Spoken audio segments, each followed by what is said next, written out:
And now, News 12 Connecticut Sports. Good evening.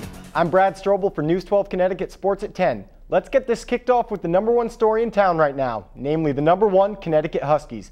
The Huskies were in action last night in Hartford, taking on the hated Syracuse Orangemen. After a slow start, UConn went on a 17-for-26 tear, including a 15-0 run to claim a 37-19 lead at half. The Huskies then coasted through the second half en route to an easy 73-50 victory. The win is UConn's 10th straight and ties them for second in the Big East. Rudy Gay led the Huskies with 22 points and 13 boards, and Marcus Williams dished out 9 assists. The team knew this was a big win. I think it's the rivalry.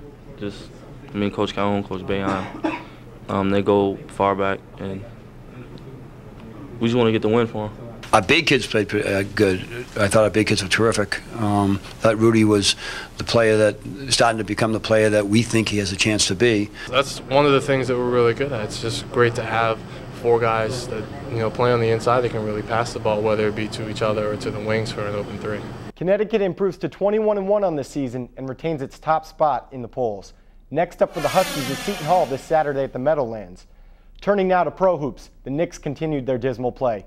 Wednesday night's blowout loss to the Nets was just the latest in a slide where they've lost 13 of 14, including 7 straight. Vince Sanity registered 22 for the Cross River Rivals, and Richard Jefferson added 8 times. Stephon Marbury sat out the game with a sore shoulder, and New York drops to 0-7 without their star point guard, falling to the Nets 96-83. New York fans, in hockey, it is time to take note.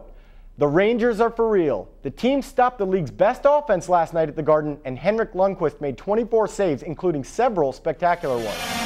Offensively, Jaromir Jagr added his league-leading 36th goal and 2 assists to give the Rangers their 74th point of the season, scorching the Ottawa Senators 5-1. The win keeps them 1 point ahead of Philadelphia in the Atlantic Division. Next up for the Blue Shirts is Toronto this Friday at MSG. Lastly, before I leave tonight, we have a special treat for you. We all know about UConn's remarkable home court advantage, but do we know why?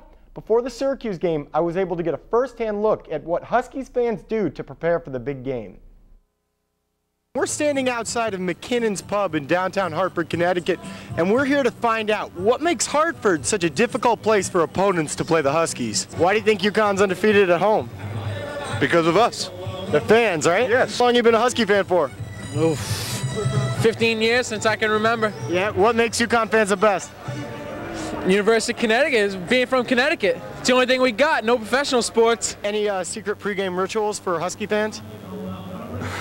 Keystone Light. About 7 or 8 Budweisers before the game. You get riled up for the game? A little bit, yeah. We're going to make a lot of noise and drink beer. Any predictions tonight?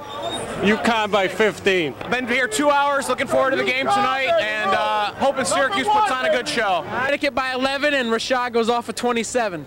Any sacred pregame rituals you engage in? No, just in times like this, telling my brother, who's a Cuse fan, that UConn's going to win. Cuse is going down! UConn's into his end! UConn has heart. We don't have a pro sport. We don't have a pro sport in our state, so we just support the college teams. All about UConn basketball. Absolutely. UConn all the way. We're winning by 10 tonight. So there you have it. UConn is a tough team to beat on the road due to the athleticism of the team, the passion of the fans, and the suds served at McKinnon's Pub in downtown Hartford. That's it for News 12 Connecticut Sports at 10. I'm Brad Stroble. Thanks for joining us.